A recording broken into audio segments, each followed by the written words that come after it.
CBSE words में आपका स्वागत है।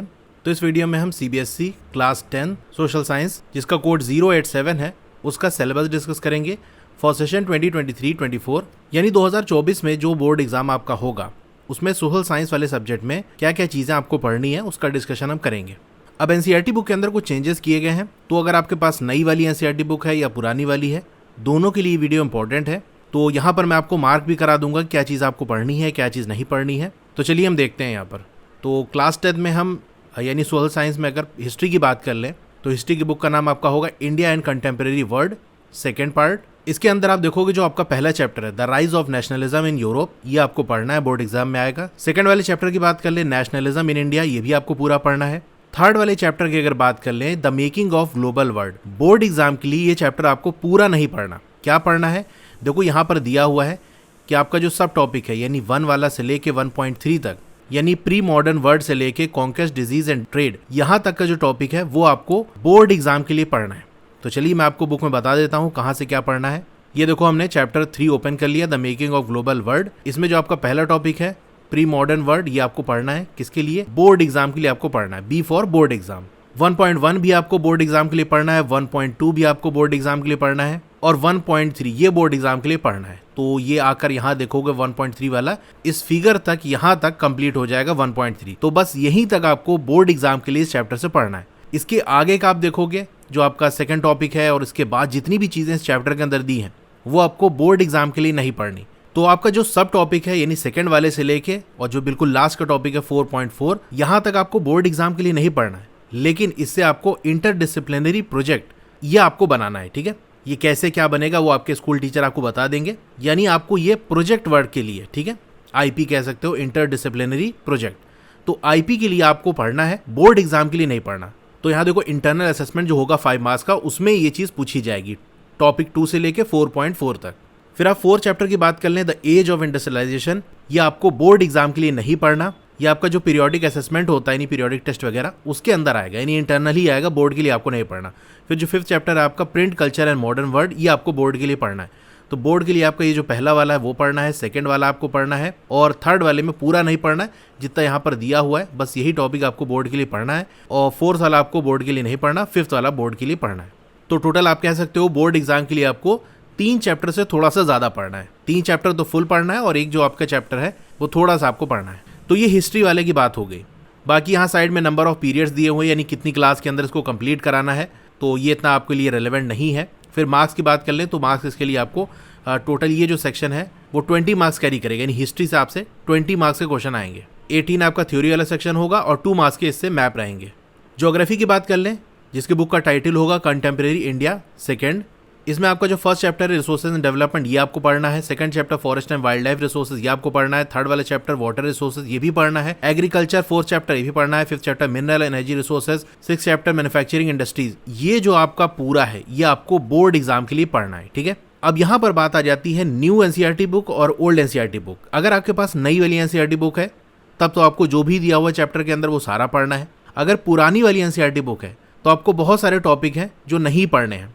उसके लिए आप क्या कर सकते हो, एक तो ये है कि मैं एक वीडियो बना दूंगा अलग से, वहां आपको मार्क करा दूंगा कि पुरानी वाली एनसीईआरटी बुक में कौन कौन से टॉपिक आपको नहीं पढ़ने हैं। नहीं तो दूसरा तरीका ये है कि अगर आपके पास पुरानी एनसीईआरटी बुक है तो ये जो पीडीएफ है जो कि मैं आपको आगे प्रोवाइड कर दूंगा, मेरी वेबसाइट से आप डाउनलोड कर सकते हो। तो इसी पीडीएफ के अंदर आपको नई एनसीईआरटी बुक का लिंक मिल जाएगा, उसको डाउनलोड करो, वहां से टैली करा सकते हो, मैच करा सकते हो कि हाँ कौन सा टॉपिक नई वाली एनसीईआरटी बुक में है।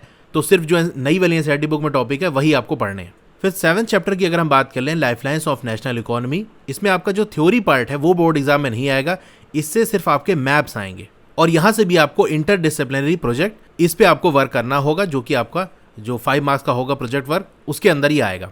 तो ये जो ज्योग्राफी है ये भी आपका 20 मार्क्स कैरी करेगी, 17 मार्क्स आपके जो थ्योरी वाला पार्ट है और 3 मार्क्स का आपका इससे मैप आएगा।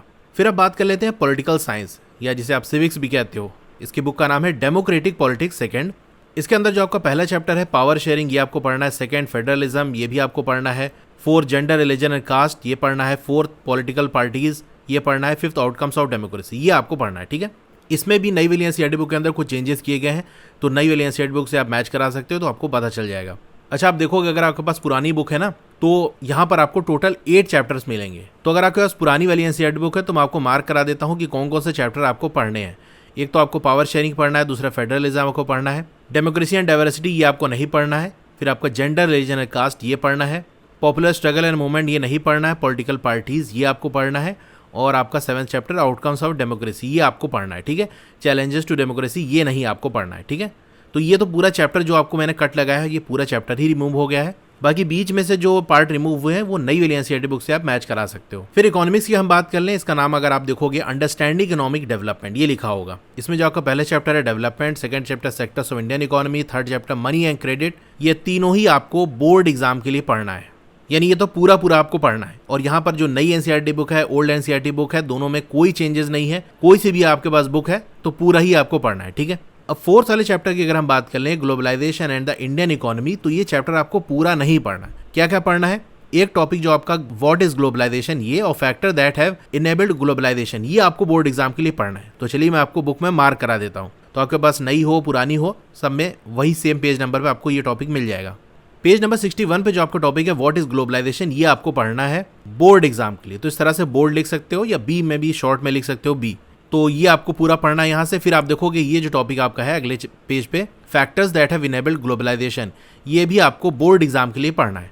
बस यही 2 टॉपिक आपको बोर्ड के लिए पढ़ना है। इसके अलावा का जो टॉपिक है वो आपको बोर्ड एग्जाम के लिए नहीं पढ़ना। यहाँ पर भी इस चैप्टर से आपको इंटरडिसिप्लिनरी प्रोजेक्ट बनाना है, यानी आईपी आपको बनाना है। तो उस आईपी के अंदर कौन कौन से टॉपिक आएंगे वो अगर हम बात कर लें, तो एक पेज नंबर 56 पे आपका प्रोडक्शन अक्रॉस कंट्री, इससे आपको आईपी बनाना है। फिर पेज नंबर 60 पे जो आपका चाइनीज टॉय इन इंडिया, इससे आपको आईपी बनाना है। पेज नंबर 65 पे वर्ल्ड ट्रेड ऑर्गेनाइजेशन, इससे आपको आईपी बनाना है।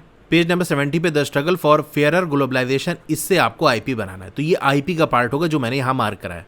तो आई होप दोनों चीजें आपको क्लियर हो गई कि बोर्ड में आपको क्या पढ़ना है और आईपी के कौन कौन से टॉपिक हैं।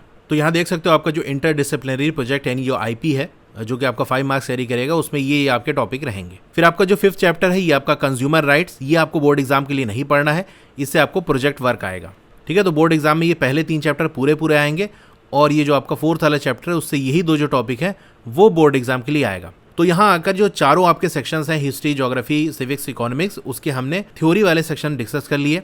अब देखो अगर हम मैप आइटम्स की बात कर लें, तो हिस्ट्री में आपका जो नेशनलिज्म इन इंडिया वाला चैप्टर है उसमें आपके जो कांग्रेस सेशंस हुए थे ये देख सकते हो, ये सारे ये आपको, और सत्याग्रह मूवमेंट जो हुई थी, फिर जो आपका जलियांवाला बाग, डांडी मार्च, ये सब प्लॉट करना है। तो हिस्ट्री के आपके 2 मार्क्स के मैप होगा, और 3 मार्क्स का आपका ज्योग्राफी से आएगा। तो ज्योग्राफी में ढेर सारे मैप आपको मिलेंगे। रिसोर्स एंड डेवलपमेंट वाला जो चैप्टर है उससे मेजर सॉइल टाइप्स, फिर वाटर रिसोर्सेज जो आपका 3rd चैप्टर है उसे देख सकते हो, इतने सारे डैम्स के नाम लिखे हुए ये आपको प्लॉट करना है। लोकेट और लेबल करना ही नहीं, आपको नाम दे दिया गया होगा और बताना है कि ये कहाँ है। जैसे सलाल डैम है तो लिख दिया कि सलाल डैम आप बताओ मैप में, इंडिया के मैप में कहाँ पर है, तो आपको वहाँ पर लोकेट करना पड़ेगा ऐसे, जहाँ पर भी होगा डॉट लगाना पड़ेगा और उसकी लेबलिंग करनी पड़ेगी, यानी यहाँ पर आपको फिर ऐसे लाइन खींच के लिखना पड़ेगा कि ये है आपका सलाल डैम, ठीक है। तो मैंने आपको वो वीडियोस बनाई है मैप आइटम्स की, तो उसे देख लोगे तो सारी चीज़ें क्लियर हो जाएंगी। तो ये बहुत ढेर सारा है, आप देख सकते हो। मेरी वेबसाइट है estudywala.com, वहाँ पर आपको ये जो सिलेबस है वो बिल्कुल शॉर्ट में, यानी टू द पॉइंट, जितनी आपको ज़रूरत है, जितना आपके काम की चीज़ें हैं वो आपको क्लियरली वहाँ मेंशन होकर मिल जाएगी। अब देख सकते हो ये जो पीडीएफ है वो 60 पेज की है, उसमें क्या पढ़ना है क्या नहीं, क्या चीज़ें लिखी है उतना नहीं समझ में आता, तो वहाँ पर मैंने टू द पॉइंट बात की है, तो उसे देख सकते हो। बाकी ये वाली जो पीडीएफ है जो कि मैं आपको यहाँ पर दिखा रहा हूँ, उसका लिंक भी आपको मेरी वेबसाइट पे उसी पेज पे नीचे मिल जाएगी, तो वहाँ से ये पीडीएफ आप डाउनलोड भी कर सकते हो, ठीक है। तो आपका ये एग्रीकल्चर हो गया, मिनरल एनर्जी, आपके रिसोर्सेज हो गए, तो ये सारे जो मैप्स हैं आपके ये आपको प्लॉट करने, ठीक है। ये देख सकते हो तो इतने ढेर सारे हैं, तो यहाँ आपको इस तरह से बताने का मतलब है नहीं, वैसे भूल जाओगे। मेन चीज़ ये है कि ये आपके पास होना चाहिए, पीडीएफ आपके पास होनी चाहिए। अब यहाँ देखो लास्ट में कह रहा है कि जो आइटम आपके लोकेटिंग और लेबलिंग के लिए हैं उनको आइडेंटिफिकेशन के लिए भी दिए जा सकते हैं। क्या मतलब है? जैसे आपको मैंने एग्जाम्पल दे के बताया था ना सलाल डैम वाला, तो वो कौन सा था? लोकेटिंग एंड लेबलिंग, यानी आपको नाम दे दिया, आप बताओ वो कहाँ पर है, तो आप ऐसे मार्क करोगे, लाइन खींचोगे, उसमें नाम लिख दोगे। ऐसा भी हो सकता है कि आपको जैसे मैप में ऐसे मार्क करके लाइन खींच के दे दे और आपको बताना हो कि बताओ यहाँ पर कौन सा डैम है, उसका नाम लिखो, तो ये होता है आइडेंटिफिकेशन, पहचानना कि बताओ ये जगह कौन सी है। और लोकेटिंग एंड लेबलिंग में आपको जगह का नाम दे दिया होगा और फिर आपको मार्क करना होगा कि कहाँ पर है वो, ठीक है। तो दोनों तरीके से दिया जा सकता है। तो यहाँ आकर ये वीडियो हमारी कंप्लीट हो जाती है, और भी सिलेबस की वीडियो मैंने अपलोड कर दी है, तो उसके लिए मैंने अलग से प्लेलिस्ट बना दी है। उस प्लेलिस्ट के अंदर आपको जितने भी सिलेबस की वीडियो है वो मिल जाएगी। उस प्लेलिस्ट का लिंक आपको इस वीडियो के डिस्क्रिप्शन में मिल जाएगा। मेरी वेबसाइट का लिंक भी आपको डिस्क्रिप्शन में मिल जाएगा, वहाँ भी बहुत सारी इंपॉर्टेंट चीज़ें आपको मिल जाएंगी, जैसे प्रीवियस ईयर क्वेश्चंस की जो है वो अपलोड हो रहे हैं वहाँ पर, चैप्टर वाइज हो गया, सब्जेक्ट वाइज हो गया, तो कुछ अपलोड हो गई है और कुछ धीरे धीरे अपलोड होगी। तो वहाँ आप वेबसाइट विजिट करोगे तो बहुत ज़्यादा आपको बेनिफिट होने वाला है। बाकी मैंने लाइन बाय लाइन एनसीईआरटी को एक्सप्लेन किया है, वो वीडियोस का लिंक भी आपको इस वीडियो के डिस्क्रिप्शन में मिल जाएगा, तो वहाँ से आप देख सकते हो। तो आपको वीडियो कैसी लगी कमेंट करके ज़रूर बताइए। अच्छी लगी हो तो लाइक करिए, और अगर आप चैनल पर नए हैं तो सब्सक्राइब ज़रूर करिए। उसके बगल में एक बेल का आइकन होगा, उसको दबा के ऑल पे क्लिक कर देंगे तो जब भी नई वीडियो आएगी आपको मैसेज आ जाएगा। मिलते हैं फिर अगली वीडियो में। Thank you.